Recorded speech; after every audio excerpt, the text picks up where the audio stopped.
Hello and welcome to a beautiful Pride Night at Lansing Eastern Stadium. Oh my goodness, we are still waiting for the bad weather this year for a home game at Lansing Eastern. We've got the Strike Rovers from over in Holland.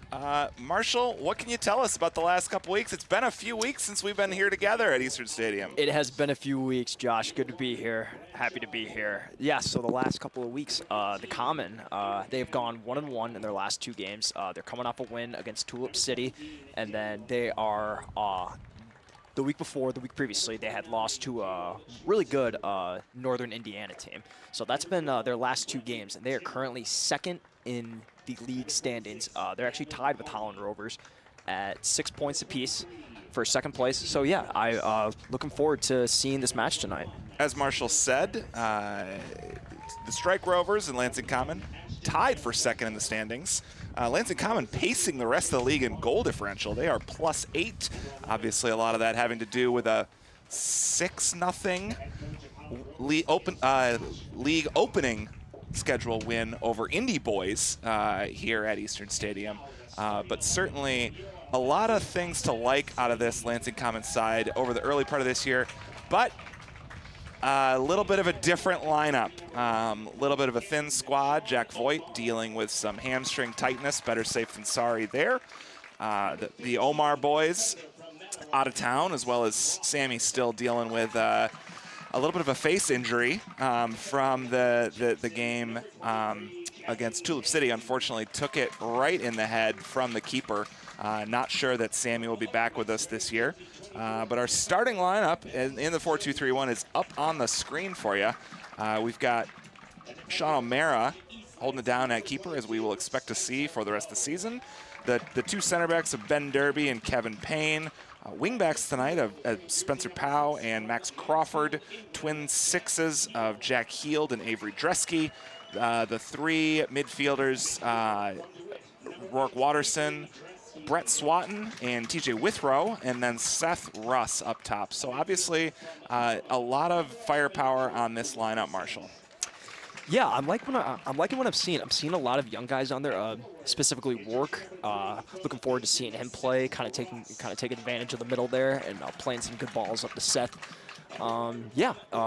Looking forward to seeing these guys play today. The other thing that we saw flashes of, certainly in those first couple exhibition games in the community kickoff, as well as in that first home game, and then really saw them come into their own with this tactic on the road, was that high press. I'm expecting to see, especially in the first 15 of both halves, and the closing 15 of both halves, for that to be really intense, and then in the middle of both halves for that to maybe ease off a little bit as we're resting legs here. But definitely expecting to see the press as that featured. I did not watch the stream of the game against Tulip City, but the replay of the goals that I saw, every single one of those came off high pressure in the opponent's end. No, yeah, I saw those videos as well, and yeah, it just seems like a lot of balls being played up, and there were some really good strikes that, fortunately for us, went right into the goal as well. And I think the good news for anybody hoping to see a Lansing Common win out of this is that two of those goals were by Jack Voigt, one, of course, from Jack Heald, but coming out of pressure like that, a turnover where the opposition coming off that turnover is a little bit confused, maybe a little bit disheveled. You or I could have cashed that in. They were big, fat, juicy opportunities. If they can create opportunities like that off those turnovers tonight, this team's going to miss Jack Voigt, but you hope that it's not going to hurt quite as bad if they can really turn the ball over, stay on that front foot. Yeah, and Jack Voigt obviously being the all-time goal scorer in Lansing Common history. And yeah, he has played a pivotal role in the Common's attack so far this season. So best wishes to him as he comes back from that hamstring injury. But yeah, we're really looking forward to see what this squad can create tonight. Obviously coming off that game against Tulip City where they had a lot of great opportunities, finished a lot of great opportunities as well. So looking forward to seeing how they come out and attack tonight. And yeah, I fully agree with what you said for those 15 minutes. Looking forward to seeing them pressure and kind of getting all over the Rovers there as they try to come in and attack our solid center backs 1-2 duo Ben Derby and Kevin Payne.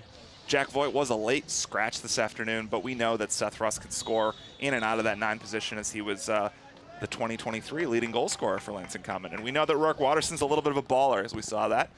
As we are off with a quick turnover to Kevin Payne, who plays negative, back to Sean O'Mara. He's going over to Ben Derby. It's good to see some Lansing Common soccer on this field again, Josh. Absolutely, no doubt. 2 weeks off before our next game back here. And then going to be fast and furious for June and July as Brett Swatton turns it over quick. And then right back to the Robins on the left side. Spence Powell sporting a new haircut, also sporting a new position there in that left fullback side. Going deep to Seth Russ. Ball bounced around a little bit. Pressure stays up. Seth Russ thinks he's going to be off to the races. Jack Heald there to back him up. And Robins are back in possession, although a long kick is going to get turned over, and we're back to Kevin Payne. Nice line-breaking pass by KP, and then we're over to Rourke. You always know KP is going to find the open man. And those line-breaking passes are not just something that KP is real skilled at, but something that Brent Sorg likes to see and it looks for a lot. Really, no matter what the formation is, no matter what the lineup is, looking to play positive, play progressive soccer. And you always feel that when they play it out to KP in the backfield, because he's obviously been here for a while. He's a very trustworthy player in terms of he makes the right plays. So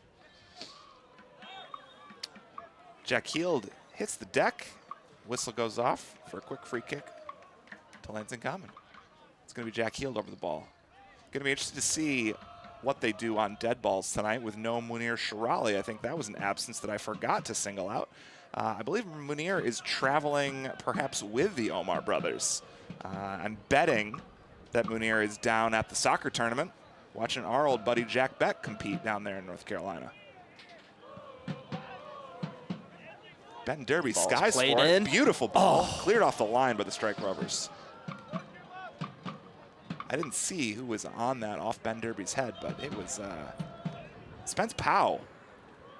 Not typically looking to convert with his foot off a set piece like that, but a really nice 1-2 action, just unable to find the back of the net there. And you love to see that 2.5 minutes in. We're already getting aggressive offensively. No doubt. Seeing a ball like that played in, just couldn't convert there.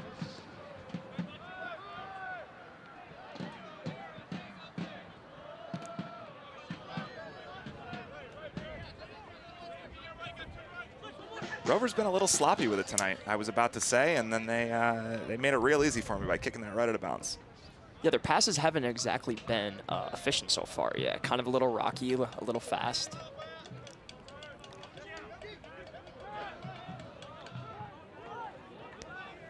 As they making us look silly just like that, but I was gonna wonderful defense by Rourke Watterson.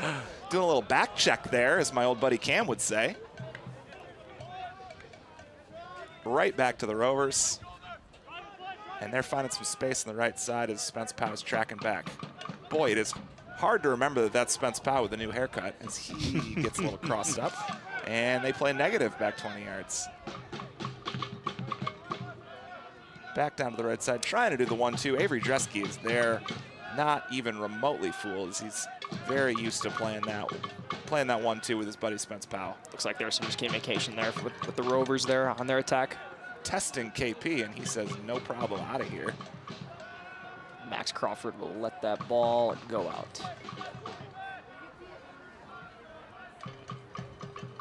Back to KP off the throw, and he's got all kinds of space to do whatever he wants. Looking for Seth Russ, off the head. The Rovers are back on the attack.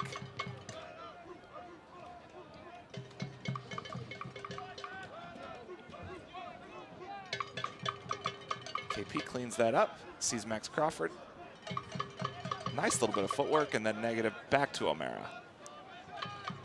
Really like what I'm seeing so far. These first 4.5 minutes from the Common, just in terms of their passing, just seems like they're taking their time, making the right pass. Yeah, no doubt. And this is, you know, we're about 4 weeks into the team training together as that shot goes wide. So perhaps not unexpected. The other thing that's different this year is Rather than 2 really intense training sessions every week, they've been trying to sprinkle in more. They had 3 this last week. Obviously trying to preserve legs, but really just trying to help the guys get to know each other, play together, just have fun together. I showed up late and got to watch a little free kick competition the other night. But just that kind of important stuff that's hard to get in a 10-week season. Yeah. No, yeah, for sure. Because, yeah, obviously there's a limited amount of time these guys have with each other. And in order for the team to be successful, even if they don't know each other that well, it's important that they do get to know each other to a certain extent. Rourke's still doing a great job of tracking back out of that attacking midfield positions. He snuffs out another attack. O'Mara surveys his options. Going deep, nothing there. Back to the Rovers.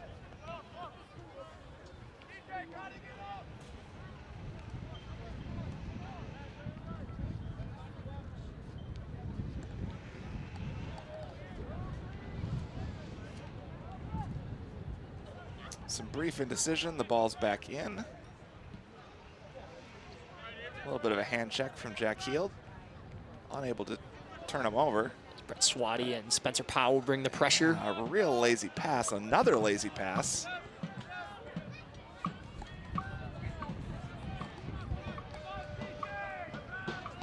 Really liking the pressure so far from Lansing. Yeah, absolutely. And that's, you know, didn't really know what to make of this Rovers side coming in, only having played 2 games, 2-0 in those games. But tonight is really more about what we can see from a depleted Lansing Common side. Great tackle from Crawford.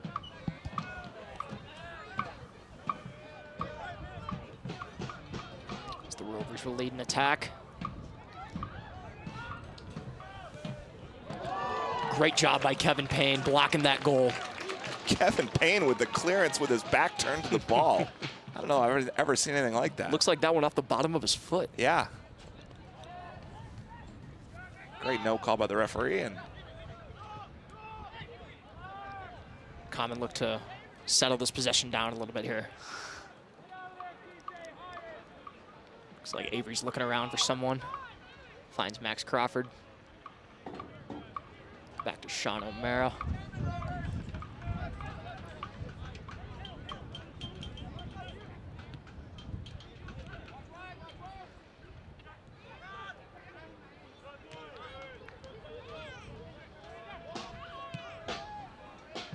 Derby plays a ball, just soars out of bounds.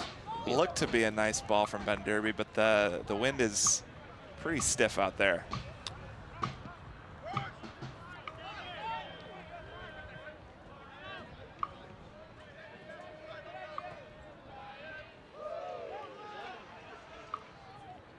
The wind not dissuading the Branch supporters group as their voices are cutting right through over to our microphones. Their voices are being heard, which is awesome. Pride Night, always a great night in our seasons, always a special night. We've got partners from the Salas Center and other, oh boy, I don't know about that. Swati looked like he was covered up by the center back, but that was close. Ref didn't see it that way, called him for offsides. Pride Night, always one of the best attended games of the year. Plenty of community partners out here with resources and information. A couple of great food trucks, including Tante, local Peruvian food. Sorry to those of you watching on the stream who are not able to enjoy some of that. And this year, excellent weather.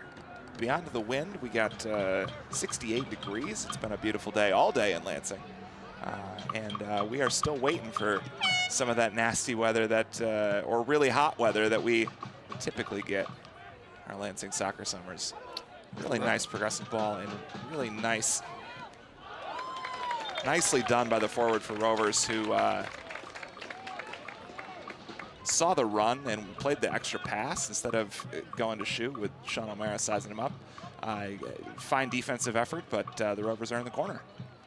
Yeah, good job by O'Mara coming out there and disrupting whatever kind of shot was going to happen on goal there.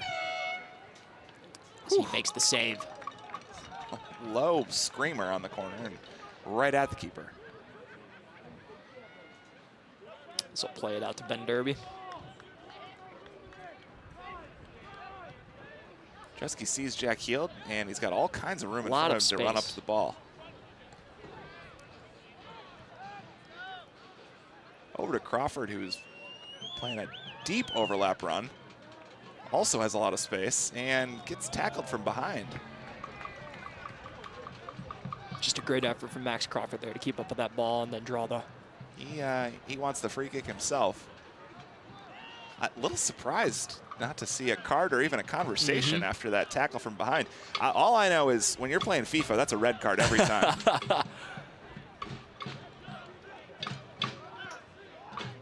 Nice loping ball from Max Crawford. Just the right amount of arc to get it over the wall and into the dangerous position. Not able to turn it into a shot on net. That's a nice job by the Rovers there, clearing that out.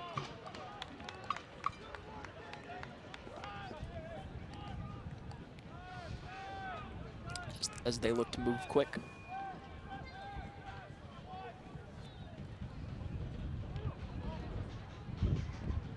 All kinds of space if he can find the big switch, and he just can't find it. Number 23 on the Rovers calling for the ball.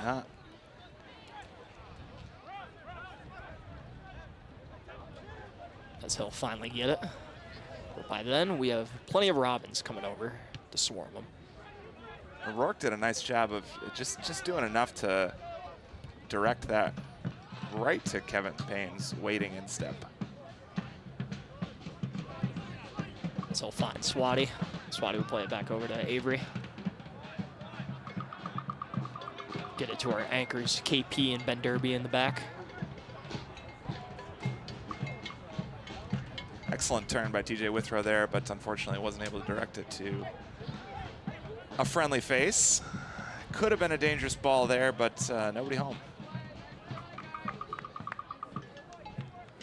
Yeah, I think Brett Swatton got his haircut too. Between playing out of position and looking a little bit different.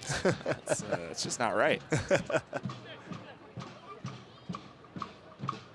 Yeah, a couple of the players getting rid of the free flow. Max Crawford once again with all kinds of space to work. Passes it over to TJ Withrow. Ben Derby's got plenty of space. So he'll get a little aggressive there. Avery a little too cheeky. Been able to win it, but it goes out of bounds and back to the Rovers. Excellent team defensive effort there.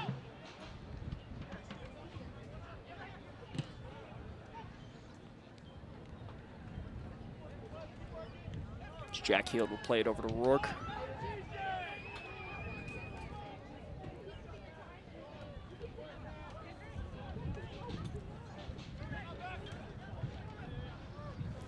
Avery with a searching ball for Swati, who's alone in the box. Rovers, boy, wanted to play for the goal kick, and a little too much time, a little too much space. Excellent recovery by Ben Derby to make sure that didn't turn into a bad turnover. Yeah, Swati in the corner there was not letting that goal kick happen. As well he shouldn't. A little strange to think that you could earn 10 yards there on a loose ball.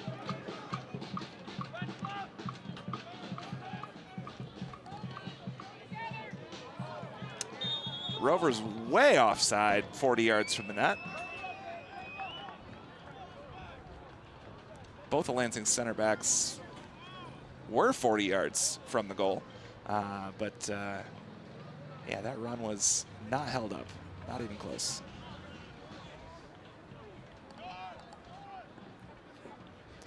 Playing out of the back into no pressure from the Rovers. KP able to basically dribble across the center line all by himself. Now TJ Withrow all alone on the right side. And unfortunately just let it trickle over the end line.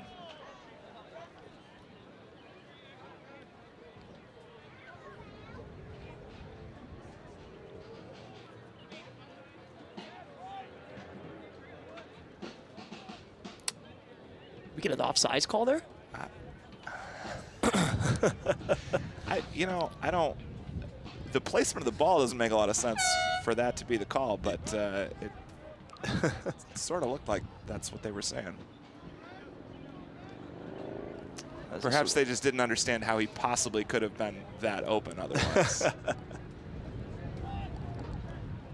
This will be a throw-in for the Rovers here. 15 minutes through, still 0-0. I'd say the Common have probably dominated a good portion of this possession so far here. Certainly, they've been in possession, although Holland has been dangerous. Certainly looking to attack in ways that have caught the midfield and the back line a little bit off guard at points. But yeah, certainly I don't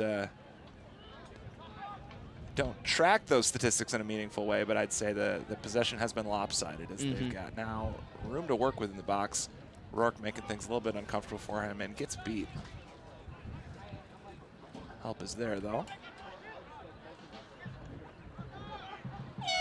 Nice aerial ball. Great job. Yeah, great work by Jack Heald there after misplayed that ball into dangerous, but perhaps too small of an angle to turn into anything real. And with Holland's overall limited possessions, they've been attacking in every single one of those. I know that the amount does really compare to how much possession that the Common have had so far, but in their possessions that they've had, they have attacked well. As Brett Swatton takes a little blow to the hit. Here too, yeah. Head. Hoping he's all right.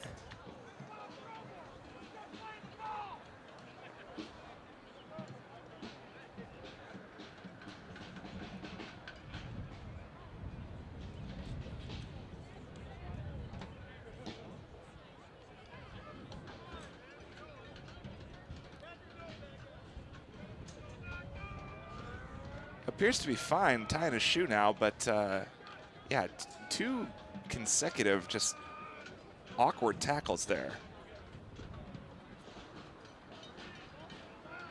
Yeah, you always hope for the best. Swati kind of came up pointing at his head there. Obviously don't want to take any risks there, but hopefully he's feeling all right. It was, again, a really nice searching diagonal ball from Rourke Watterson that kind of got knocked down by the wind, and it did something weird and looked like both Swati and the defender weren't really expecting that.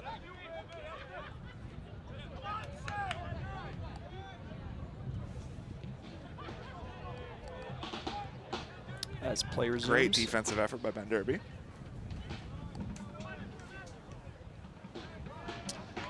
Way offsides again. That'll be an offsides. As number 29 for the Rovers shows his displeasure and kicks the ball over onto the track while waving his arms up in the air.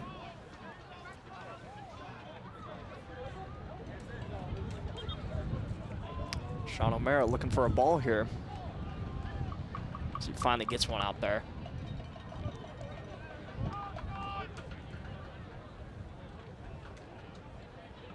Yeah, I don't know if it's the wind, but the ball kids have been a little bit slow of foot tonight.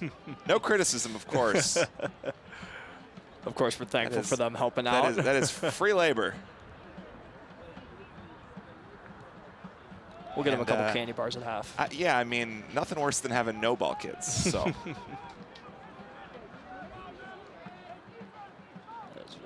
Rovers will play this ball in. A little too far, as that'll come right to the foot of Sean O'Mara.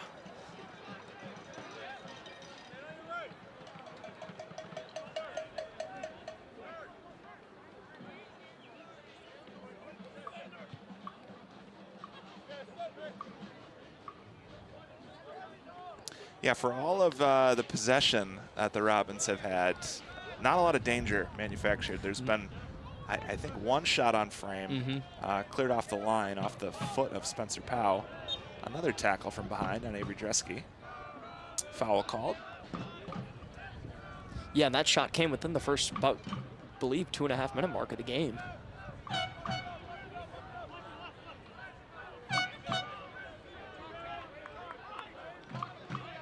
But we've also noted that as Lansing has played out of the back, the Rovers have given them all kinds of space, sitting back in kind of a bit of a low block, which means it's going to be harder to manufacture danger the closer you get to the goal. And so they have done a decent job of keeping things mucked up and keeping them complicated as Seth Russ asks for and receives the handball call. This is a kind of a strange area on the pitch to have this free kick from, so they're getting organized. Two-man wall. Yeah, looking to curve something in here. Oh, right at the keeper. That was absolutely the right shot.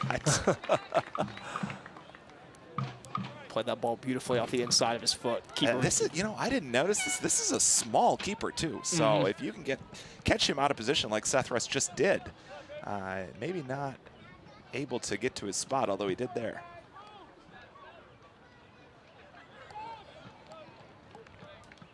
Crawford may be caught off guard a little bit by the wind taking that ball.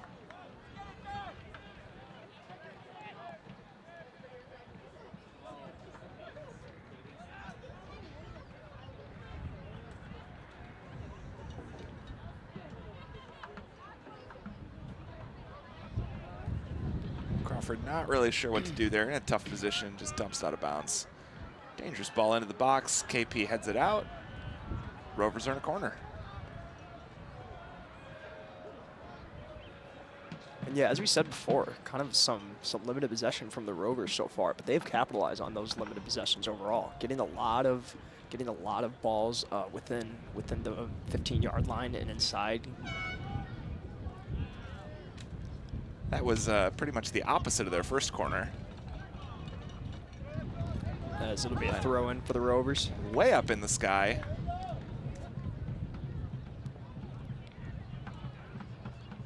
It'll be another throw-in for the Rovers.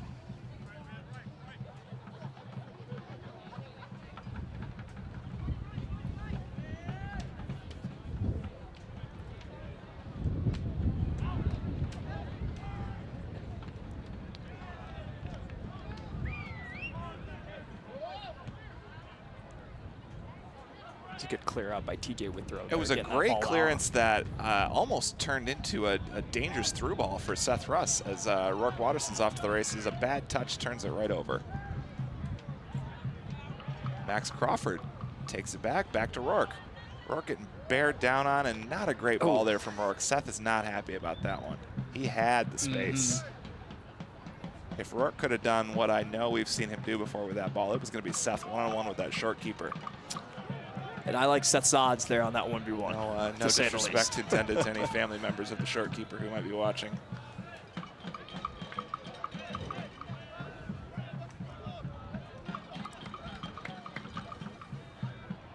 Spence Powell getting the old Midwest Premier League referee whistle.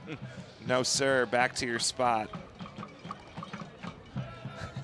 He takes those yards right back, and unfortunately goes right off Brett Swatton's chest out of bounds. The big center back for Strike Rovers lines it up, looking to throw in himself.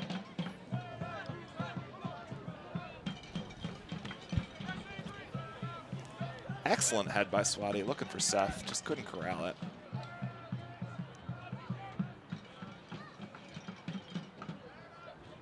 So that ball will be off of KP's head, be throw-in for the Rovers.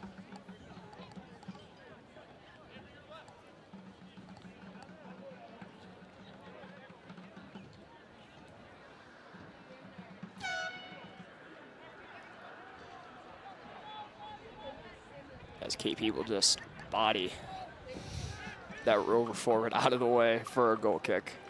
About halfway through the first half, I would say each side looks about equal to the task. I don't really have any strong takeaways. I'd say Lansing Common looks a little lacking in danger, which we might expect with no Omars, with no Jack Voigt, with no Munir Shirali. But it's a little bit of a different lineup with quite a few guys playing out of position from where we've seen them in the past this year. And they've held up all right on defense and on offense. Just trying to generate that last little bit of danger, which is, of course, the most difficult thing to do in soccer. Yeah, 100% agree, Josh. I really have no big takeaways either. Just the Common are taking what's being given to them in terms of the spacing. They're passing very well, but just not getting a lot of opportunities from in terms of getting some attacking on the net. We need to spice things up here. Where's Josh Oakley? We need some hot takes on the air.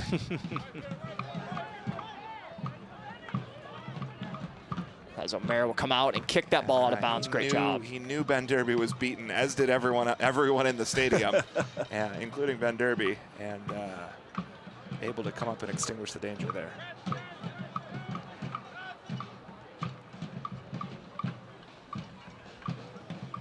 As the Rovers will look to attack here. They play a ball into the middle. There's just absolutely nobody there. That is not the first time they've had a really dangerous cross and nobody in the box. Yeah, they've had a lot of chances this first half, Josh.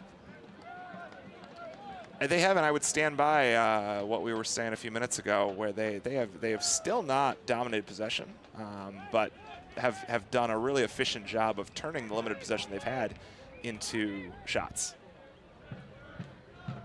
It's the Common look to go here. Big number 23 with a big elbow on Brett Swatton. That's going to get called every time in every league. Let's see if we can get a good ball and play it in here from the Common. Looks like Max Crawford's going to once again stand over this one.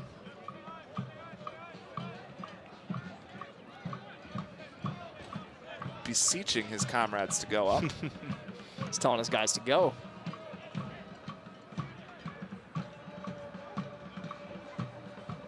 Ball into the box for Crawford. So that'll be playing Seth Russ. Oh! Seth Russ, just a cracking finish off the post. That would have been an absolutely outrageous assist, too, as it was a 1-on-2. Won the header. It's a great ball in.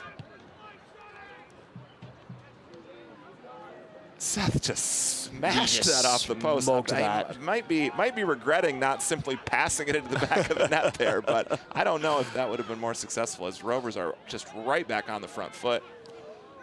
As that ball just narrowly misses the post.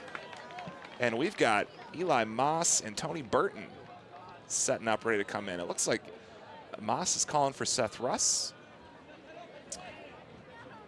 Reminder, Midwest Premier League substitution rules this year do allow for re-entries. So I would bet we're going to see Eli Moss for the second half of this second half, and then we'll see Seth Russ again at some point in the second half. And you know Seth's going to be kicking himself when he comes off here, just knowing he should have had that goal there.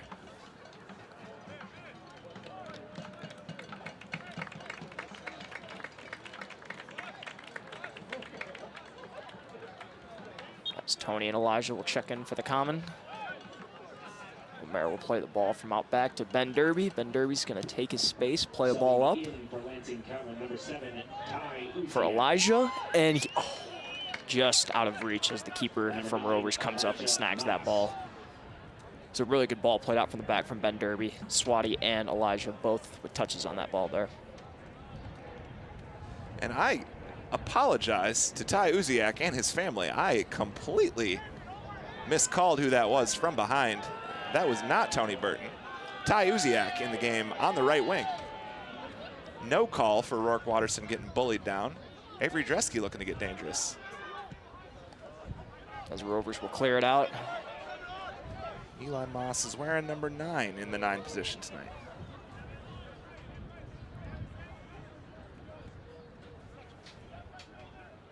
Eli Moss might be familiar to some fans watching on the stream as one of our kit models.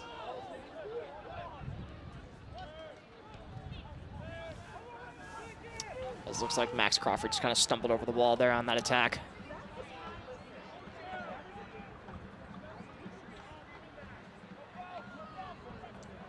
It's probably no surprise halfway through the first half to see Coach Sorg and the staff for the Robins looking for a little bit of a spark. Going to Ty Uziak and again, Eli Moss, somebody who's not seen a lot of time outside friendlies and community kickoff, but who's somebody who can score goals. We know that. He plays his college ball over at Grand Rapids Community College. Yeah, and he had the first goal in the game against Troy United for that friendly. He had the first goal of the game there for the Robins. So we know he can do it. Great win by Eli, finding Ty Uziak.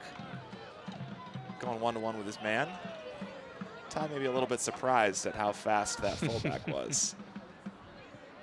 But able to win the ball back. Just not on the same page as Eli Moss, but Robin's able to retain possession. There's the ball played in the middle. The Rovers are there, and they'll clear it out. Able to barely take that on. Rovers swinging 11 from the crossbar right now. Able to play it over to There's a Swat little it bit up. of room, but stepped up on it. Ben Derby not knowing what to commit to. He's got to come up on 17 here. This ball will be played into the middle. Once again, Great O'Mara job, doing the Sean right thing. O'Mara. That's a veteran right there, folks. Knowing to come out and get that ball out of there. The Rovers look to attack, and that ball will Jack be Fields booted. says, no, thank you. Going to the parking lot. It looks like Jack Hield's kind of telling his Almost. teammates, hey, we got to communicate a little better, guys. Almost ruined somebody's dinner from Tante there, I think.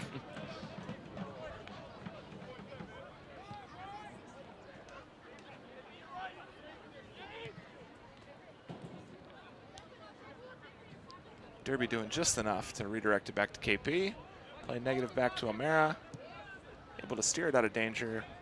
Not just clear it, but find Ty Uziak. It's a great touch by Uziak. Back to Ty, who's off to the races with the center back on the right side, who has no choice but to pass it out of bounds.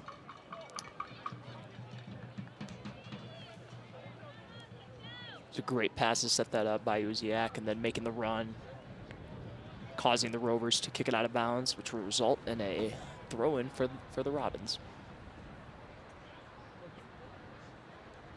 As Max Crawford looks to rev up and get this ball into play to create an opportunity for one of his teammates to put the ball in the back of the net. As that ball is soared. Excellent job by that keeper getting high. Able to pluck that off the head of Jack Hield. So play it up. Rourke will play it right to Swati. Swati just a little too big of a touch there, unfortunately. As the Rovers look to attack once again.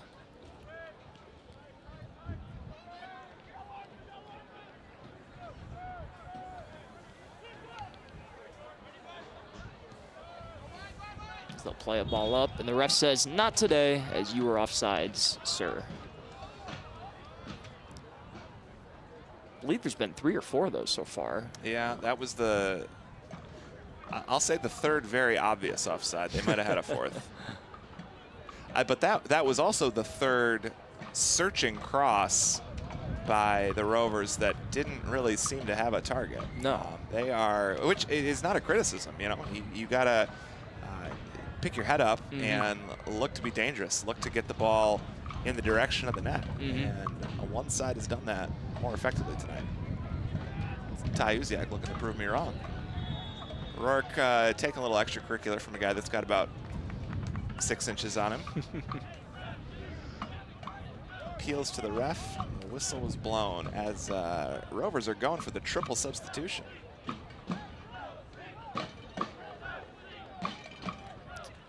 Jack Hield and Max Crawford talk it over a little bit. Looks like this will be Jack taking.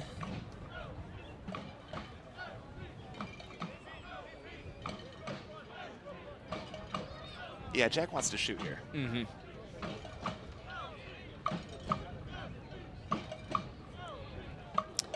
As that ball is played off the keeper, it'll result in a corner kick for the Excellent Robins. shot by Jack Hield, making the keeper work for it. I don't know. You know, the ball was in the center. So I don't know how. I am not a keeper. I don't know what I would have done differently, but it's not very often you see the goalkeeper planting himself right in the center for a free kick like that, leaving himself a lot of work to do to one side or the other.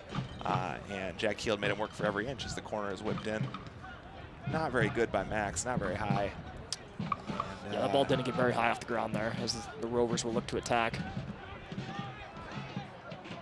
Ty able to get back Great and job. extinguish the threat. Finding his guy Max Crawford, who plays it right back to the keeper, and the Robins have a chance to get organized. Great hustle by Ty there, getting back and cutting that offensive player for the Rovers off there. This ball will be played to Avery. He'll play it back to Ben Derby.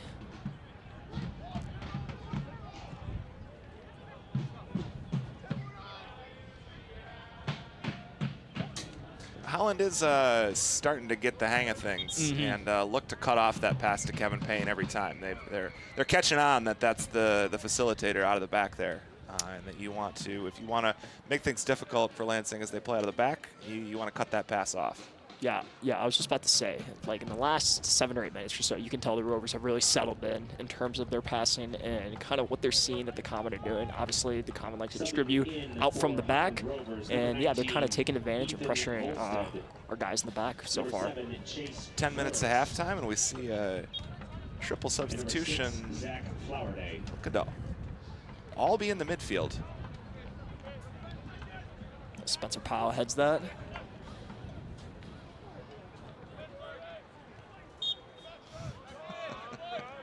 Wow.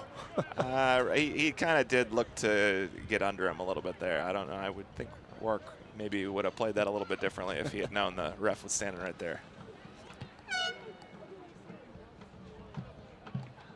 As this ball will be played a little too far, it'll result in a goal kick for the Robins.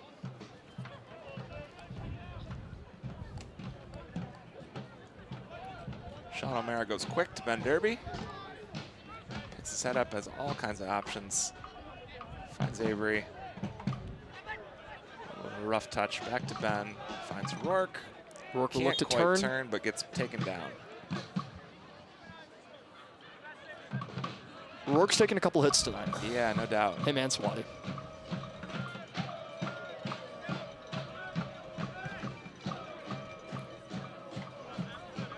Excellent work by Brett there, but just unable to turn it into anything directed to any of his teammates. As the Rovers will look to attack here. Really nice touch there.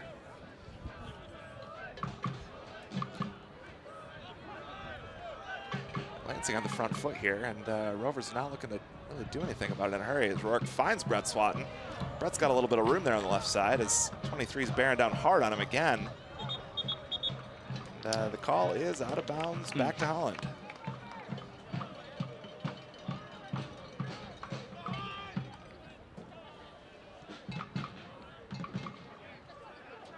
Holland's had some really nice attacks this first half. I don't know what Rourke or the ref saw there. That looked like it was right off Rourke's chest and right out of bounds, and the ball comes back to Lansing for a throw-in.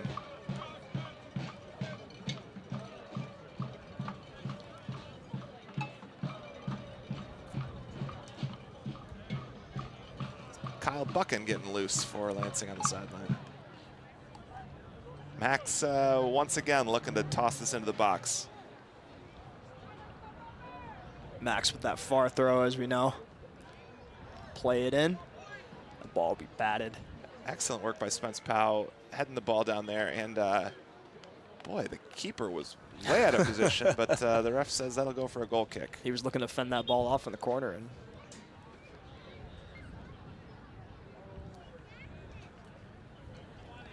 Kyle Buchan is calling for Avery Dresky. He's going to slot in at that 6th position, center defensive mid, right alongside Jack Field. Buchan out of Caledonia, Michigan, and plays his college soccer at the University of Olivet.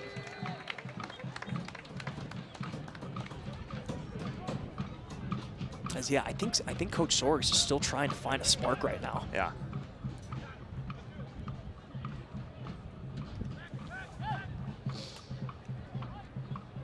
This ball will soar out. Pass was just a little too far out of Max Crawford's reach. It'll be a throw-in for the Rovers. Yeah, I don't think either side is going to be unhappy to go to the locker room here. Although both Sorg and this Lansing Common squad love to score late first half goals. So they will be pushing here in the next 6 minutes.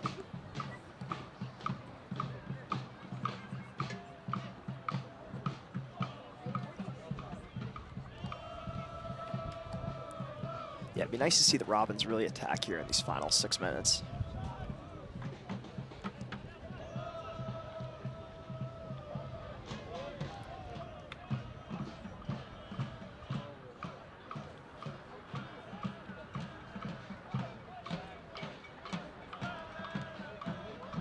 Ball we played back to Sean O'Mara. Yeah, they're also shuffling things around a little bit as Spence Powell just ran way over to the right side of the formation. Could have just been temporary as Uziak wins the ball in the air, holds it in bounds, He'll just look to barely. play a ball in here. Oh, man. That ball, if it got out, just barely got out. That ref looked determined to call that out of bounds, and now he's going to say not so fast.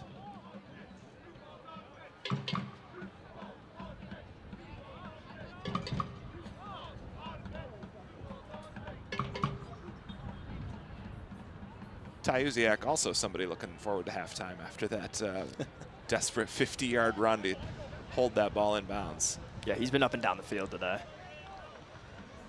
KP wins that one over to Spence Powell. Buchan finds some room. Finds Swati on the left.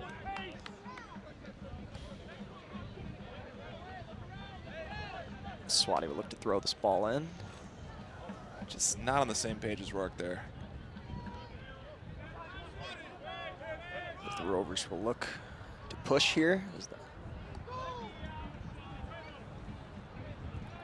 O'Mara coming way out of his net, but that's the only option, and sees KP with a big switch.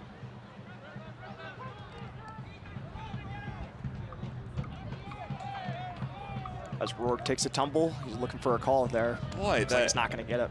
The defender almost looked up as if to say, yeah, sorry, that was my bad. I hit him with a forearm shiver, and the ref was not interested in calling that. Huge switch by Rovers into a no man's land, and nobody there to capitalize for Lansing Common. Yeah, there's definitely some shifting around in the position there. Swatton very much playing fullback. Rourke unable to quite grab the turnover there. And Kyle Buchan not playing the 6, more up in that left wing position.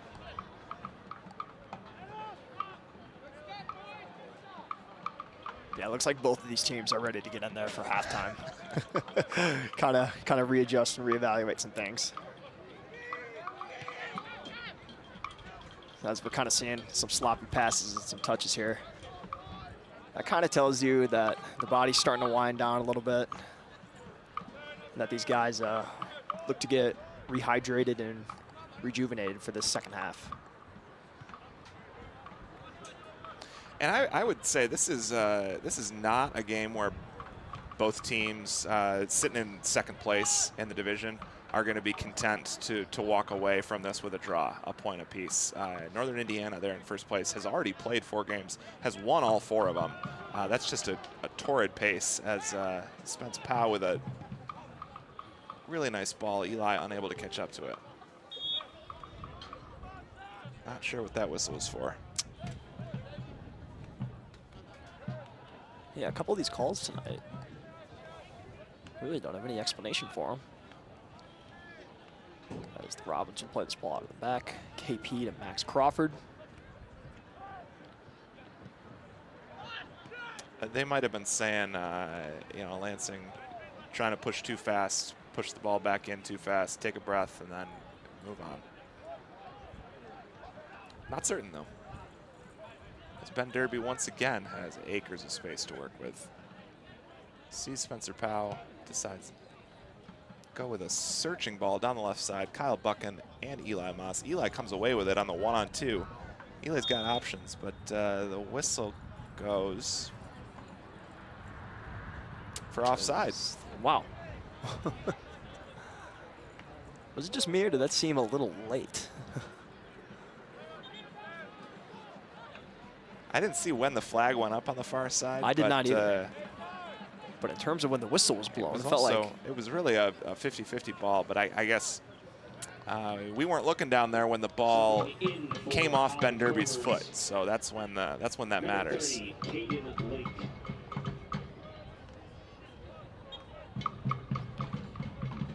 Rovers with another substitution. Free kick into just a messy area in the midfield there, and it goes out of bounds for a Lansing Common throw. Which Max Crawford will take. Thinks about going short. Spence Powell trying to give him options. Now he'll go long. He's got Ty Uziak. Out of bounds, another Lansing Common throw. Rourke wants to take it back to Max Crawford. Max tosses it to Rourke. Rourke gets some space to work with, and another Lansing Common throw. They say 10 yards at a time. We're just going to step by step, and now we're almost in Max Crawford throws the ball into the box territory. Max Crawford says we are in Max Crawford throws the ball into the box territory. As we've reached the 45-minute mark here. I got to ask Max if he's ever done the throw-in with the front flip. You got to think that would be in his arsenal.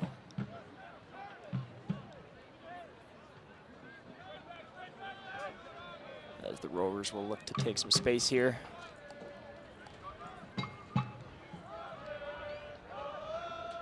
As they'll just give it right to our guy, Kevin Payne.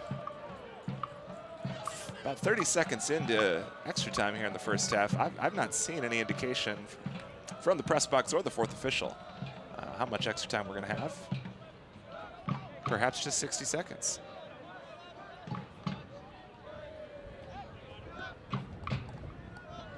As the Common once again take the space being given to him. The Rovers will cut that off. As O'Mara take it out of his box. 3 minutes I'm hearing from the Rovers bench.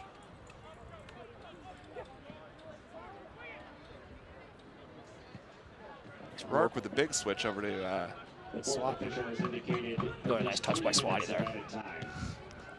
I've never heard the indication of extra time given nearly 90 seconds into extra time, but here we are. So we got about 90 seconds left in extra time.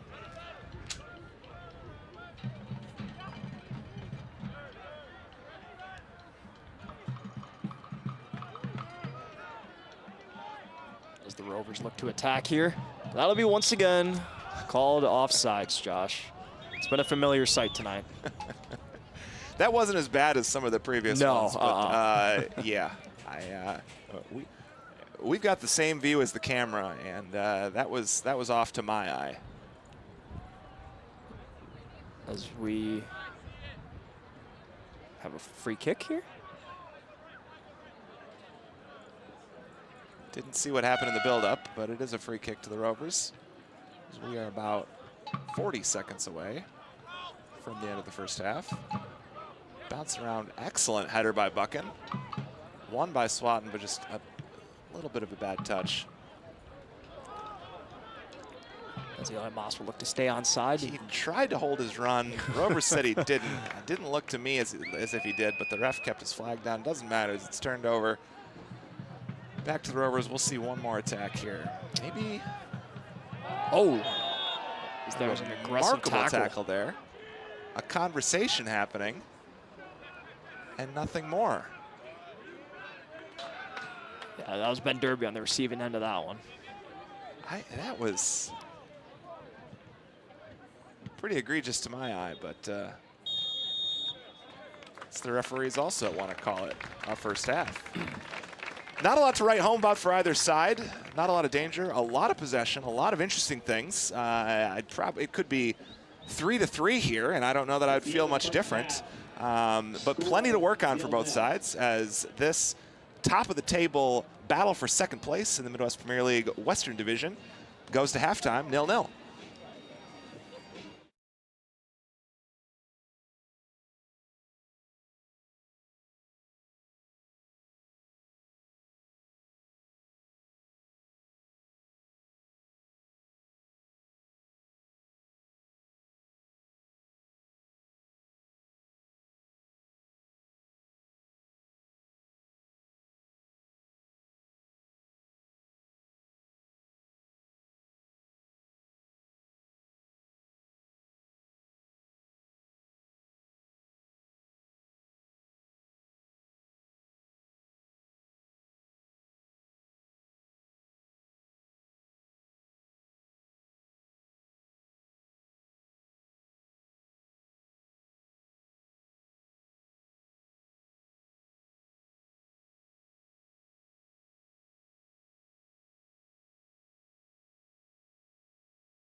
Welcome back to the second half of Lansing Common football at Eastern Stadium. It is still a beautiful night. It is still 0-0.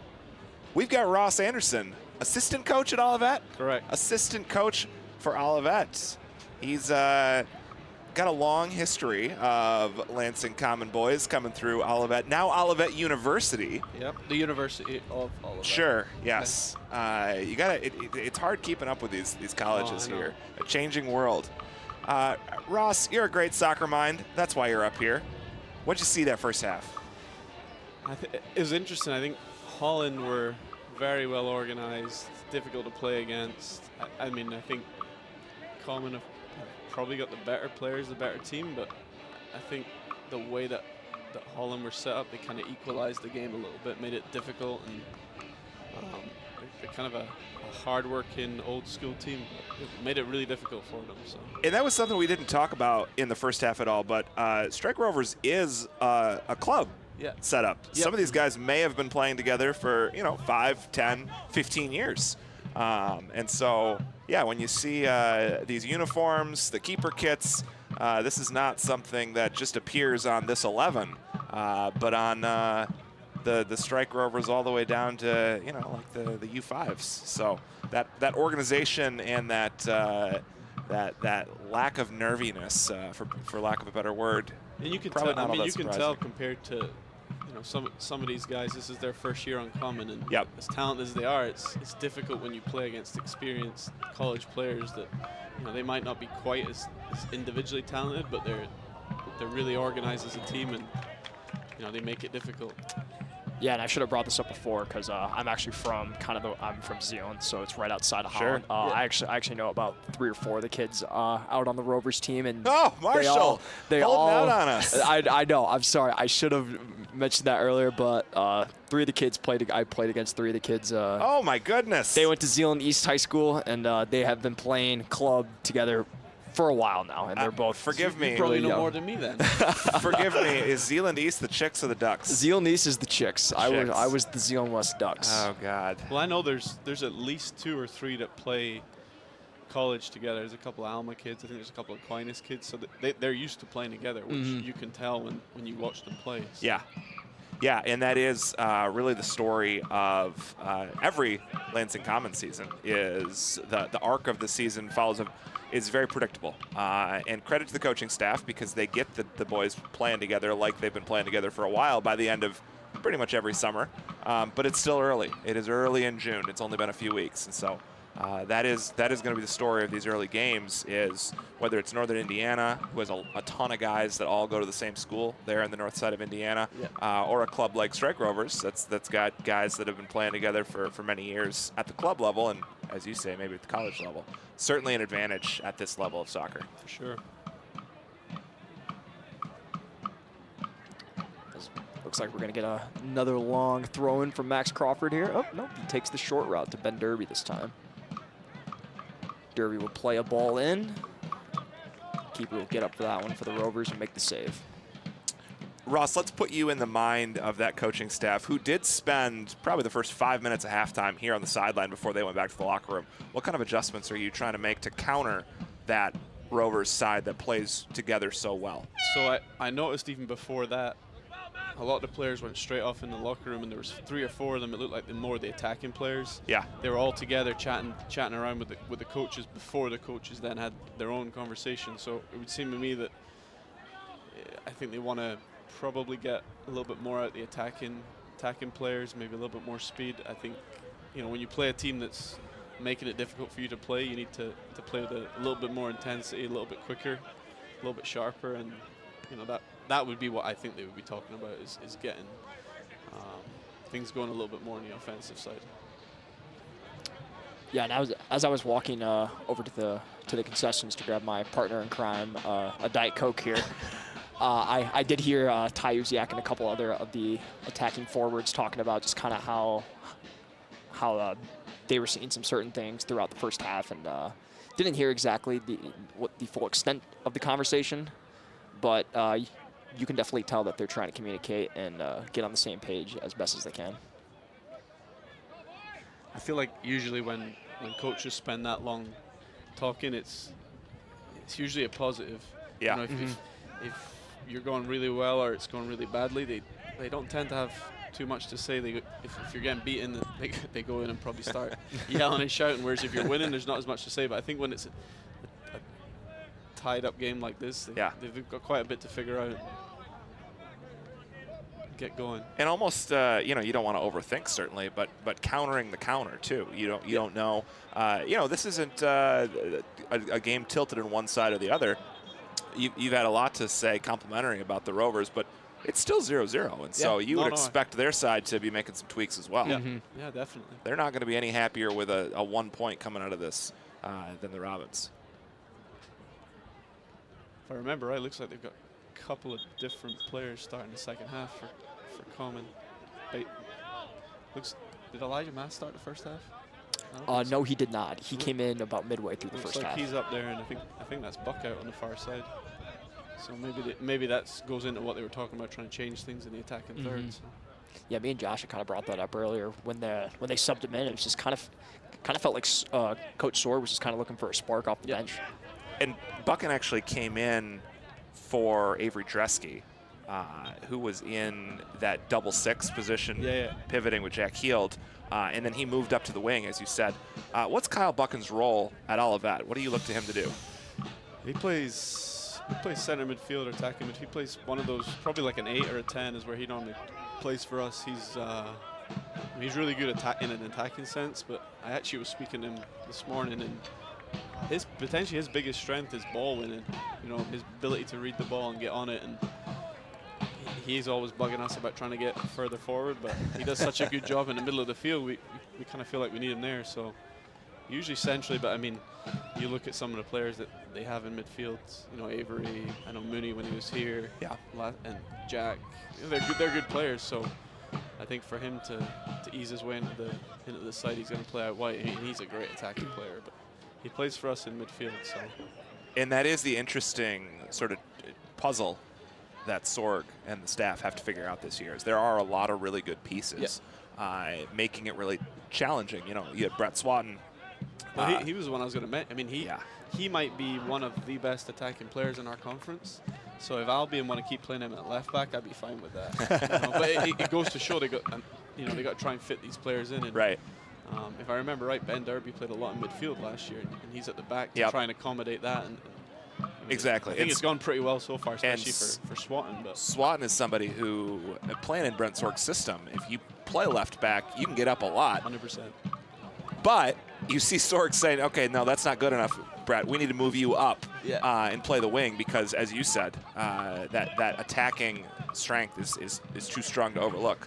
Although, when they put Buchan in, they moved Swatty down to make room for Kyle. So, go figure. And it's a good problem to have when you have a lot of talented players to have like that, just trying to fit them into the rotation. Obviously, pushing Swatty back a little bit. Maybe it's a position that he wasn't as familiar with, but he's a talented enough player to make that adjustment and get back there. I think when you like you said, when you want to play more of an attacking system, I mean, Max on one side and Brett on the other, it's basically like having wingers in the back line. So as long as they can do their job defensively, they're going to give you something in an attacking sense. He's a great attacking player. Has a great first touch as well. For sure. Was Eli unable to win that up top. But in these first 15, I'm certain that you will see Lansing continue to try that press as the Rovers are in possession.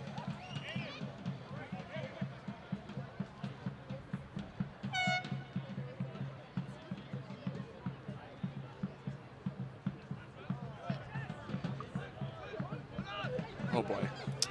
As that ball was played just a little too far out of reach for Max Crawford.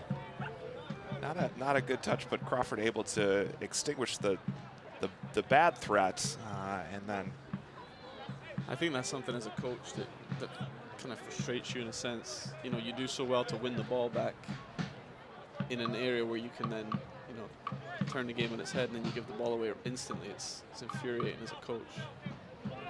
Because they've done exactly what you wanted them to do to win the ball back, and then just a sloppy pass. I bet that's the sort of thing he was not happy with in the first half. Plenty of that to go around in the first half, no doubt.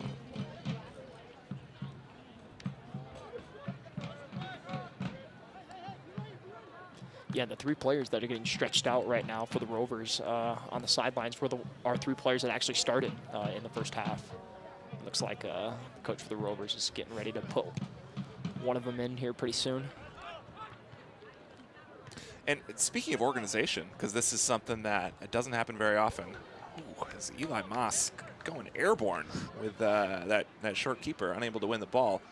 Doesn't happen very often at this level or in this league, but Rovers brought a full squad of 18 tonight. And so that is a clear indication that organization, whether on or off the pitch, is a strong suit. And that's not surprising. There were last year there were certainly some growing pains for this side, but I remember that road trip, other than the weather, which was terrible, and the Taco Bell, which was passable. Our trip to Rovers we could tell this is a club that really has it together and is going to seek to be a player on the field in this league, but also provide a really great game day experience for their fans. That's a trip that I'm looking forward to quite a bit when it comes up here in a couple weeks. Forearm shiver on Rourke Watterson does not go uncalled that time. Yeah, and it's a great area over there as well. And I know throughout my high school playing days, there was a lot of players that played from Holland High School that was on that team. And Holland High School was a really good soccer high school team, won a state championship. I forgot what year it was. It was either 2015 or 2016, but just boatloads of talent that runs through that high school. And yeah, it's not surprising that Rovers has some really talented players.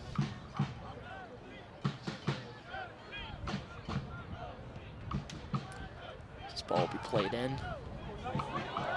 Oh, my goodness. How many times do you see Kevin Payne stand on a ball like that, put it into the perfect spot? KP might be regretting that he didn't direct that on frame, but just right to the back post and nobody home to knock it home. Well, like 2 of them missed it at the back post. Yeah. And Crawford just eating like crazy off that big, lazy, arcing free kick tonight. He's had a couple of those, and they've been dangerous every time. His set-piece ability is really, really good. Yeah, it's been the second time tonight as well that there's been a ball played in into the box off a header, and there's just been no one there to finish the goal off.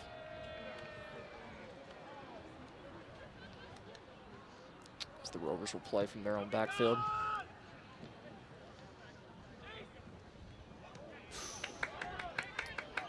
Nice takeaway by Ty. Eli that unable should be to. He says it's directed for a corner, and it sure was. Who's going to take this one? Max Crawford's calling for it, begging Brent Sorg to let him. Sorg says sure.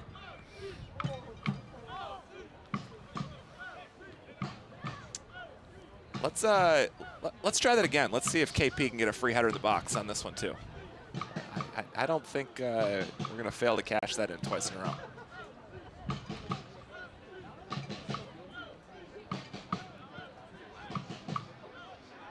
Not able to get anything under that one. Yeah, that was a line drive. Possession. Rourke whips it in. Nobody back there. Ben Derby able to get to it and does not win a corner. Back for a goal kick.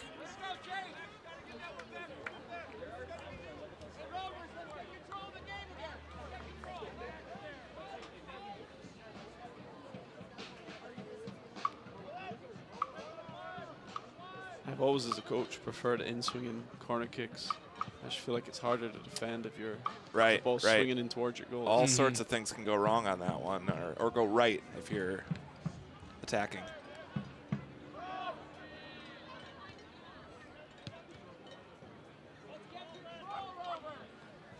Rovers head coach begging them to get control of the match, both right there, and then before that last goal kick. See, the last 5 minutes, Common started to put a little bit more pressure on, consistent pressure on them. Yeah, that head tennis that we were seeing just now was definitely accruing to the benefit of one side. Because the Rovers are kind of playing with it in their own backfield. Struggling to get out, yeah. Max Crawford. So that ball will be booted back to Jack Heald. Ball. Excellent ball.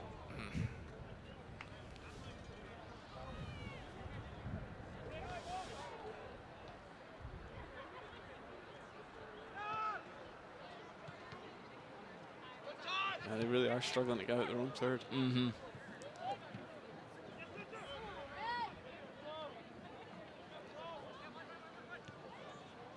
Good talk there by Swati coming and clearing that ball. Bosco Garcia getting warm for the Robins. Not sure who he'll look to come in for.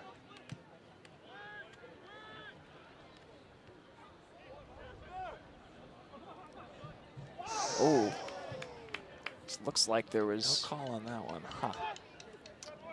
Elijah wanted the call. Both Spence Powell, both Spence Powell and Ben Derby have played a full 60. So either one of those could be candidates for Bosco. I've not seen him play any center back. Certainly he's got the frame for it. But he's typically more of a center defensive mid.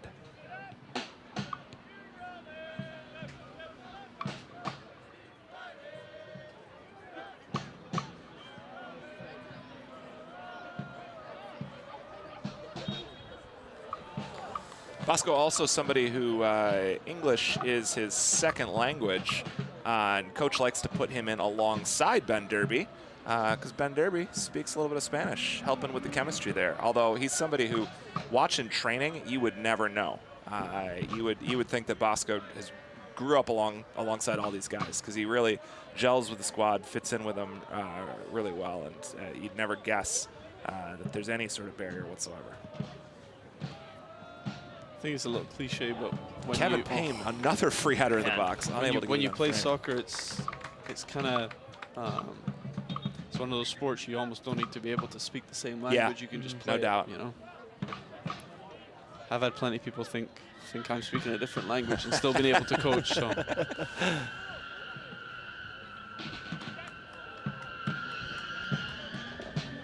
is Jack Geldof. Subbing in for Lansing Common number 25, Bosco. Interesting. In that 6 or 8 center defensive mid position, and Jack also somebody that had played a full 60. He's someone that's really impressed me this season. Yeah, no doubt. Looks the part too. Looks like a professional. Oh yeah. We played against him in the fall, and he's a really good player.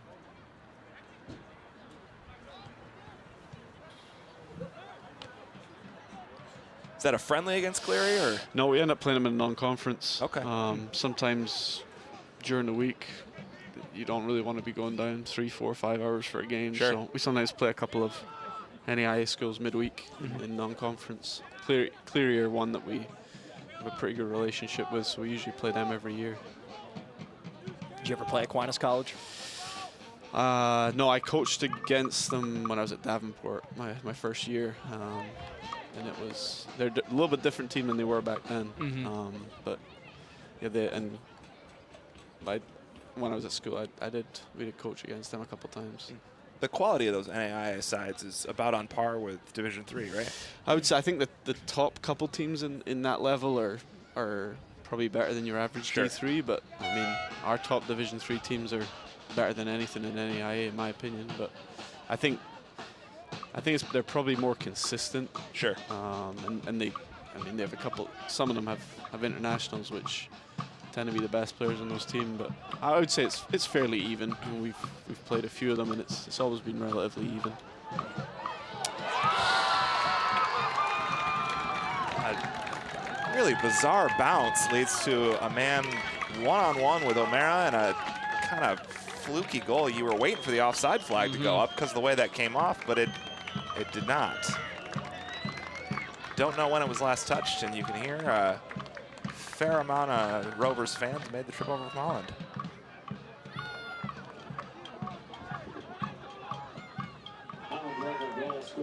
I didn't manage to clear the lines the first couple times. Yeah. And that was originally off a corner that was played directly to Ty Uziak. Yeah. A really bizarre sequence, but as you said, Ross, this is a side that'll punish you. Really well organized, communicates really well. Yeah, and it's like you let a team hang around long enough like that, it's like eventually they're going to strike. Especially in a 0-0 game when both sides are looking to finally get their first goal on the board. Well, I think, like I said, 5 minutes before that, it was the play was down the other end of the field, but just shows you can take one moment, one bad lapse defensively, and teams at this level are going to punish you.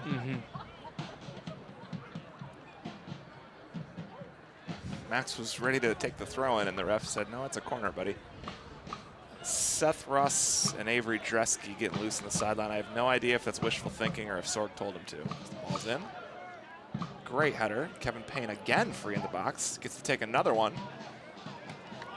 That'll be another save by the Rovers keeper.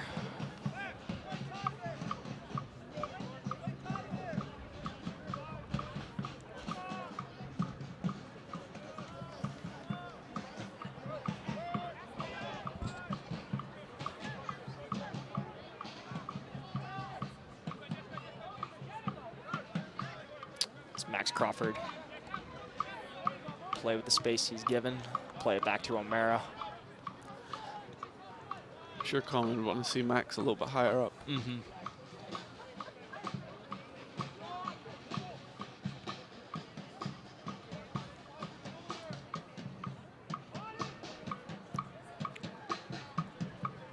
So that ball will go out of bounds. It looks like it'll result in a goal kick for the Rovers.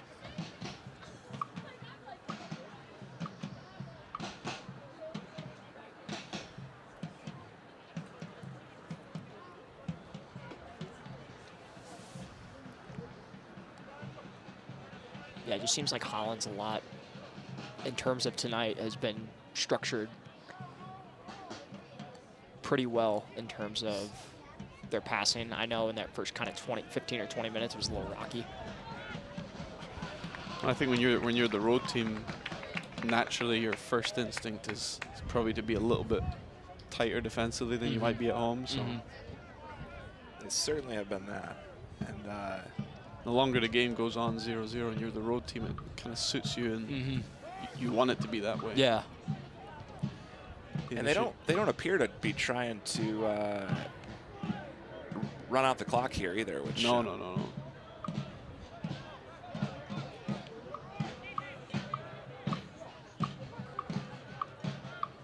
Boy, Rourke is just fearless. Looks like he just went out of bounds. Common fans not happy about that call.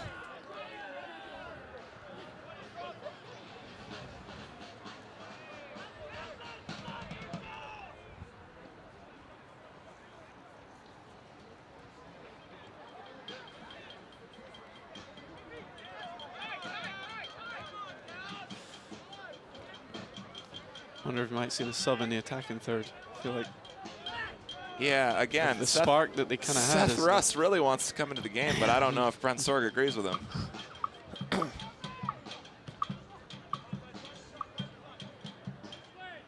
Yeah, and it's at the 67-minute mark. It's going to be interesting to see here. Bosco with a bad touch, but able to undo his own mistake. Little adversity here for the Common. Interested to see kind of their response for the next 20 or so minutes. That's a good tackle. Those Rovers really wanted the call there in their favor, but they're not going to get it.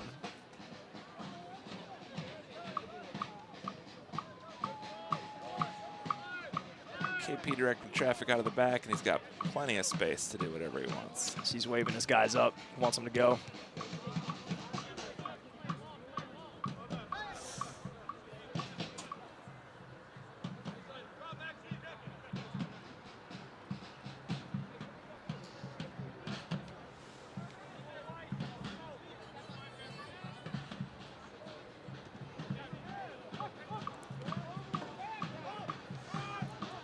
Rourke finds Spence Powell. Brett Swatton had somebody jumping onto his back, able to dribble through it. Eli Moss takes a full body into the chest, and the call goes the Rovers' way.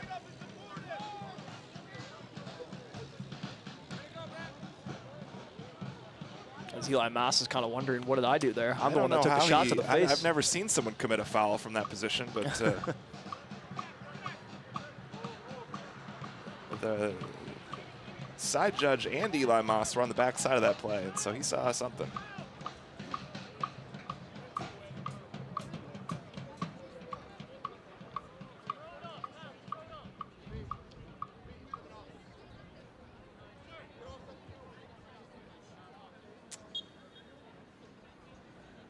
We've got a Looks like Kyle Buchan. a necklace situation, and now Kyle's stapled to the sideline. Don't know where he gets that from.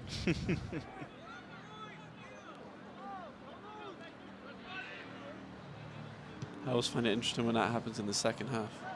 The player's already been playing and it's not been noticed till the second half. We were 25 minutes in the second half and it's only just been found out.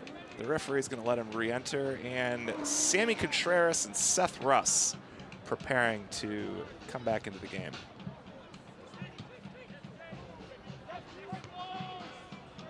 Sammy coming in for the first time. Seth Russ returning to the game after subbing out in the 25th minute.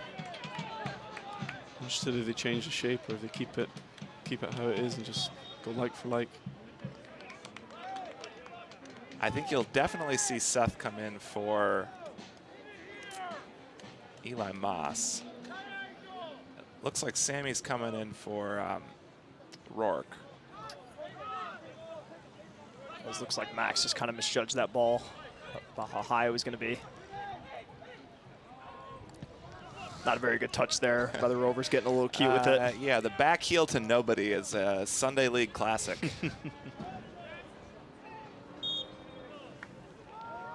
You look at genius if it comes off. Man, if I had $1 every time somebody on my team played the back heel to nobody, I'd have a lot more dollars than the amount of times it's come off. Because that one time it works out, it looks cool. That's right. That's right. That's why they keep trying it. When you see the pros do it, so it looks easy.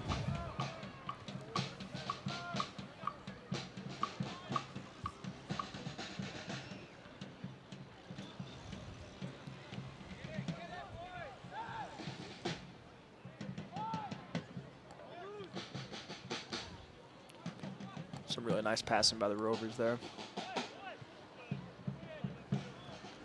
This is the keeper will just kind of kick it out to no man's land, but they'll get it Hammered it right back. right at Max Crawford, who gave it right back. I feel like the game's getting a little bit sloppy. Mm-hmm.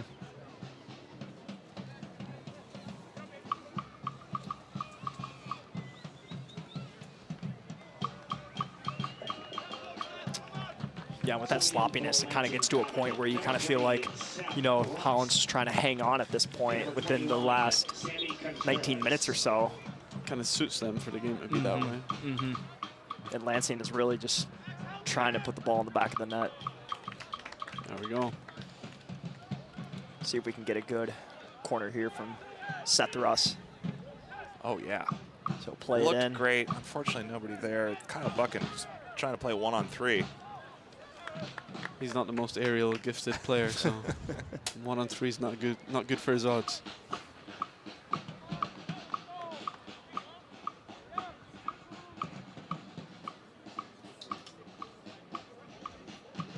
And now Rovers lining up the triple sub. About 20 minutes left in this one. Lansing can score, and they can score quickly, but not if they keep playing like they have been.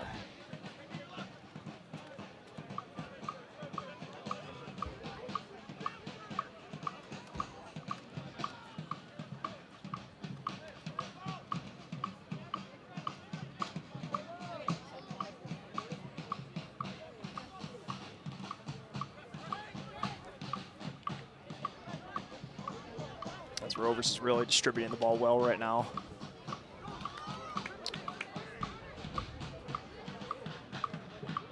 Great job by O'Mara. It was a bad touch from 17, but one that really bounced right in his favor, put the ball right where it needed to go.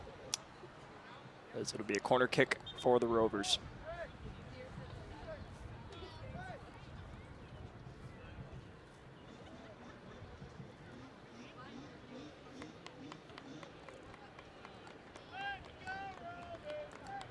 They will take their time on this substitution.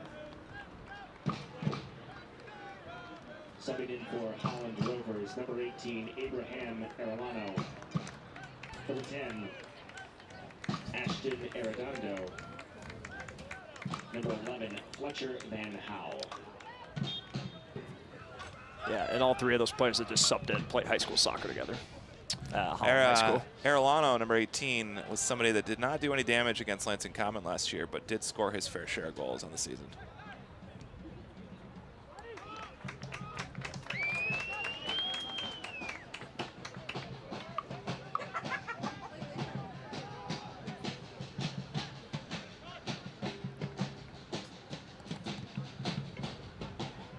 Derby will play a big ball up. Big switch, finds Tyuziak, who's got space, he's got options.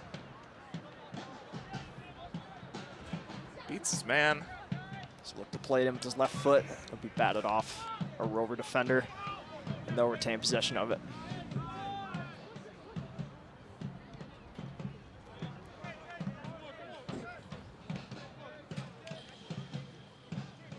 Max Crawford will throw this ball in.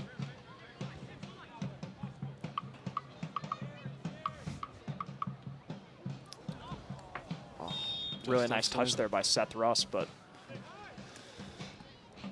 looks like Sammy Contreras was just offsides. As the Rovers will take over here on the free kick. I think this pace is suiting Holland. Yeah, no kidding. They want it to be like this. Yes, 100%.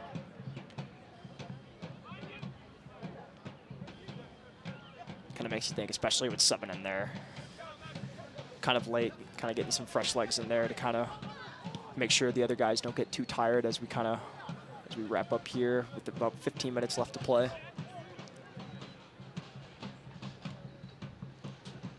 The Common looking to tie this game up and getting one in the back of the net to at least salvage a point in league play.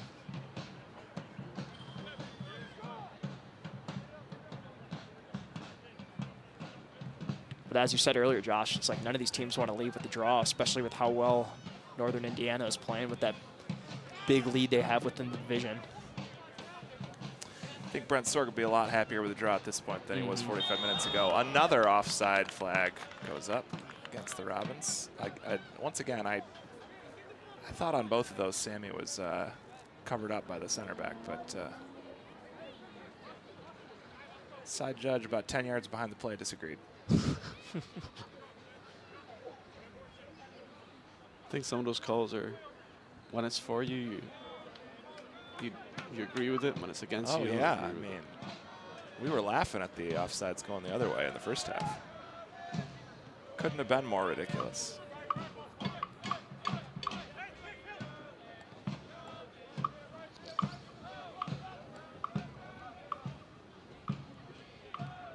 Yeah, I definitely agree with what you said earlier, just about how kind of Holland's wanting this to be the pace right now, especially within these last 13 minutes. They're just kind of doing whatever they want. Yeah, this isn't even intentional slowing down of the game. This is just possession, and Lansing unable to say or do anything about it. I feel like they're not, for the most part, not really going to attacking with their possession, but they're importantly stopping Lansing getting on the ball.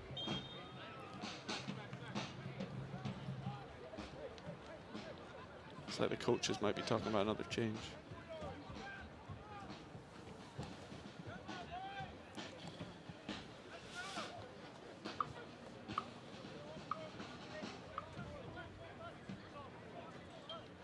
They're going to look to play this free kick into the box as everybody's up for it.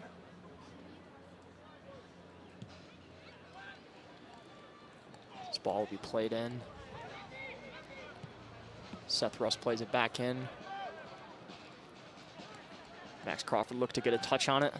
He'll play it back into the box. Great ball by Max. Nobody there. Bosco unable to get his head on it. Just trickles out. Oh. Wow. Call it for a corner. Tonight's official attendance figure, 394.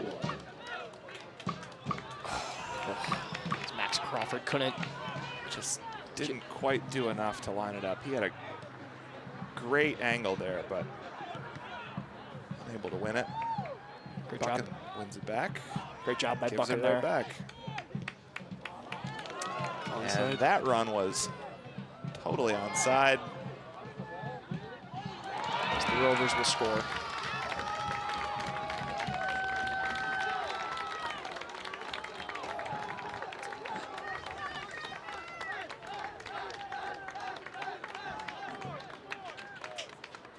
It's another case of winning the ball and giving it straight back to the other team. Indeed.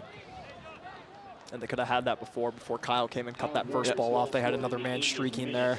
I was going to say when they gave it away from the corner, I know me as a coach, I would be screaming and shouting if when you're 1-0 down with 12 minutes left, you get a corner kick and you try and play it short.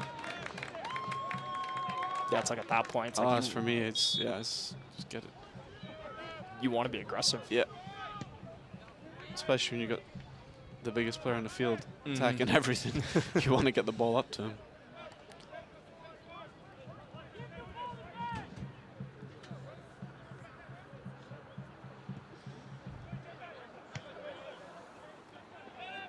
I feel like Lansing's struggling in their midfield to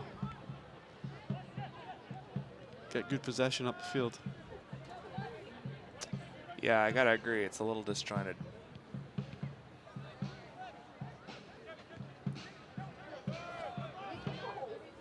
And that might have something to do with the, as we were saying, moving guys all over the formation, unable to get comfortable.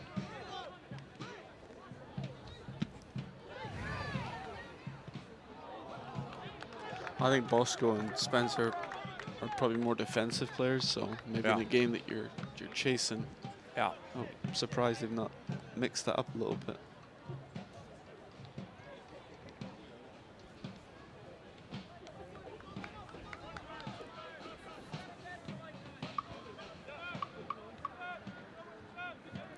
Ben Derby will take this ball up. His delivery from the back is excellent. Yeah. He plays some beautiful balls up.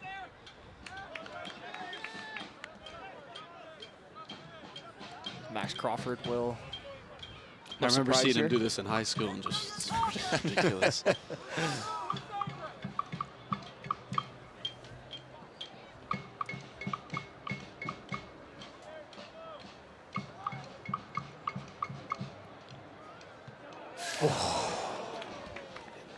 Seth Russ just could have inches away from two incredible finishes tonight. So when Josh Rosendale Rosie played for us, he could do the same thing as Max. Yeah.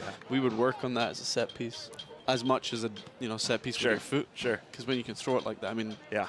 that might be the best chance they've had in the second half. And you coming know, from when Rosie was on this squad, both seasons we had two different fullbacks who could do it. Yeah. It just is good. And so Rosie was never on the throw-ins because you'd always have a wingback taking that on. He's also getting so I've never old too. So Sure. His Yeah. ability to What is throw he? it as long is not as good as it used to be. What is he? 24 now? Believe so, yeah. Let's just say when he did his 5th year, he wasn't throwing it quite as much as when he was a senior. The difficulty with his position when you're a forward, you almost want them in the box, not throwing the ball in the box. You know, with Max, if they lose it, he's at least the one that can get back and defend. Right.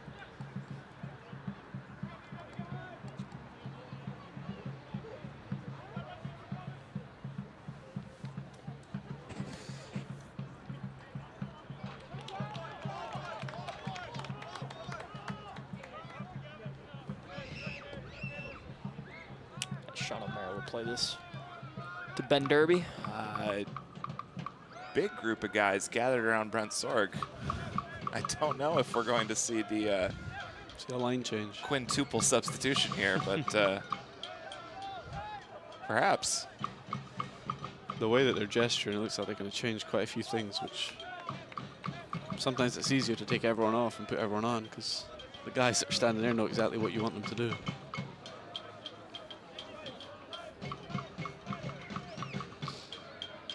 It's getting that time in the game where they almost have to do something Yeah. almost dramatic. Or you're conceding, no doubt. Yeah, I'm sure Coach Sorg would like to see that too. Just to see his guys compete, give 110% these last 6 minutes.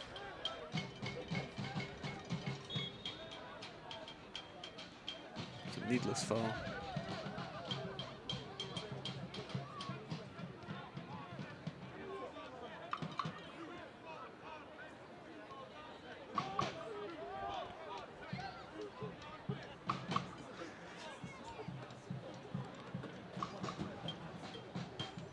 So O'Mara will play this back Boy, speaking of needless fouls. A little surprised to not see the cards coming out as the time-wasting fouls start to come out. Especially when it's off the ball. It's not play on the ball.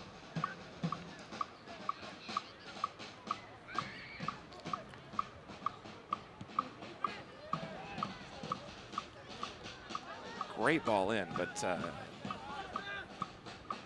nobody able to get They've ahead of it. defended really well, to be fair, when the ball has got in there. Well, there was the back heel, and it worked out.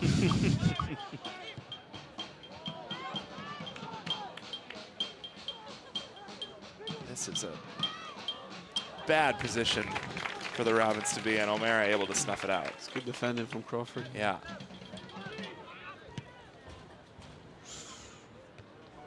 I was going to give you a little bit of a hard time, Ross, earlier when you were saying you watched him do that in high school. And why weren't you able to keep him in mid-Michigan? But obviously had the opportunity to go down to the Chicago suburbs, play for a big program in Aurora.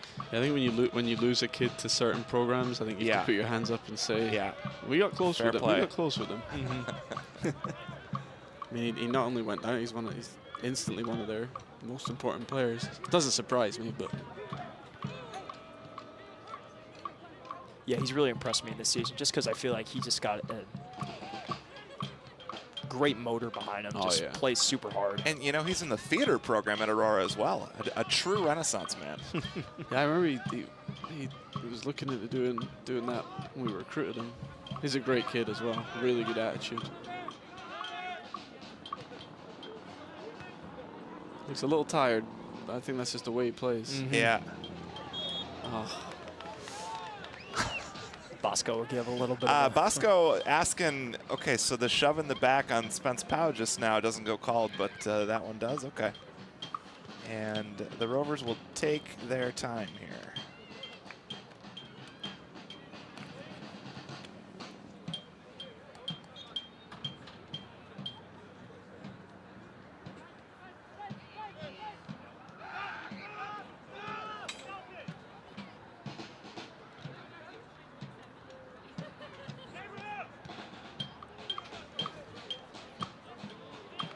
that one will be booted wide right. Yeah, a little bit of a prayer there, but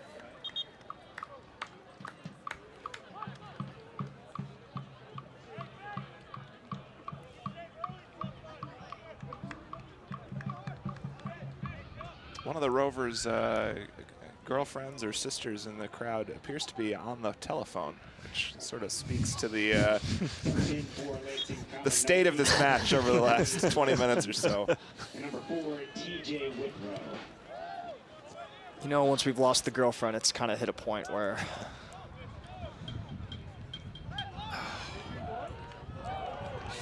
once again, Seth Russ just 90% of the way there and unable to. I can say this because he's my player. I think that pass from Kyle could have been a little bit softer. Yeah, it was. He did great to control it. It was an odd man rush, and you got to play that ball inch perfect. I'll mention to him after the game. There you go.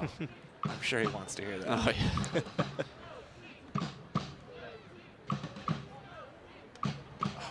Great ball, and KP rises up. See, there's something about the in-swinging corner I feel like just looks more dangerous. Looks more appealing. It's kind of drawing in towards. Yeah. Correct. Wow. That keeper is fearless. Brett Swatton's going to need to play that way here. There's been plenty of balls put in by the Robins into the opposing box, but it's just in terms of finishing, we just haven't been able to get a good touch on it. I'm sure a lot of it was positioning, but the keeper looked like he out-jumped KP for that ball. Even attempting that is pretty impressive. Yeah. And you see KP playing way up, speaking to the state and the It's time. like Spencer Powell's up there too. Yeah. It's definitely not a pre-planned, pre-game thing. Yeah, I don't know what you call this formation with one center back, but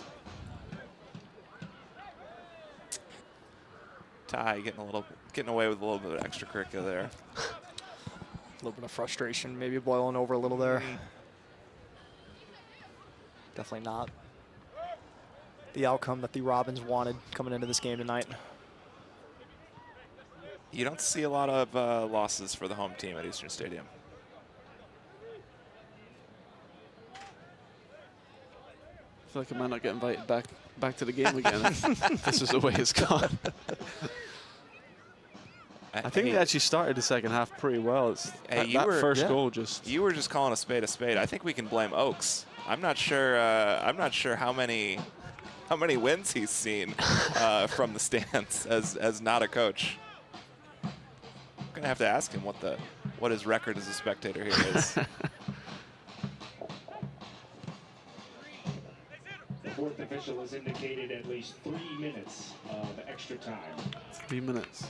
That seems conservative to me, considering we had 3 minutes in the first half with no goals. But and the speed has gone down. Everything's taking longer. absolutely, absolutely. Ball's way out of bounds. Fouls all over the place. But it's getting a little chilly. Subbing in for Holland Rovers, number 20, Zach Wood. It's when those lovely Lansing Number Common 14, scarves will come in handy on a night like tonight.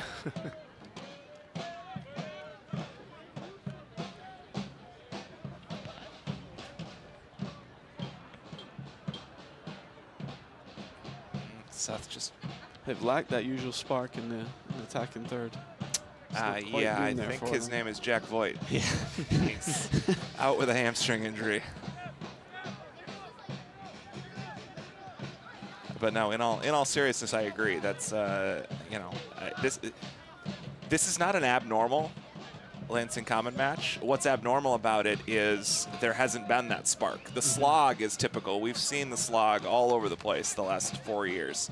It's just typically that slog gets broken by a moment of individual brilliance or really, really nice teamwork in the build-up. And it's just not, you know, Seth's had 3 really great opportunities that you would expect him to convert in any other game. And the play as a team has just not been there tonight. Look, searching for answers a little bit, as they're going to line up now for a free kick in a dangerous position, one that I saw everybody on the team pretty much attempt from this distance, from this spot on the field in training the other night. I think this might be Brett with his left foot.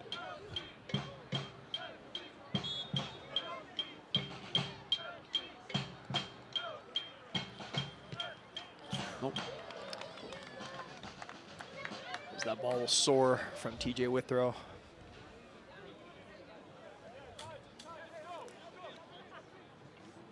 "30 seconds to play here."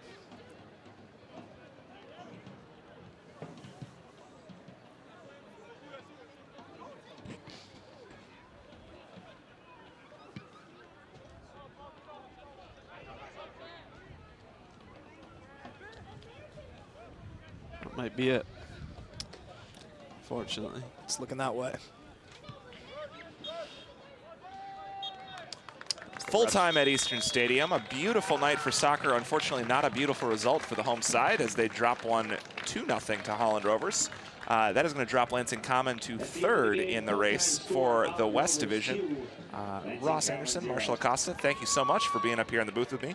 We are going to be back 2 weeks from tonight against the Michigan Jaguars on June 21st. Then on the road in Fort Wayne on Sunday, June 23rd. And then right back here against Northern Indiana in what will be, I am sure, a pivotal race for the West Division of the Midwest Premier League on June 29th. Thank you guys so much for spending time with us tonight. It's been a lot of fun. Until next time. Have a great night.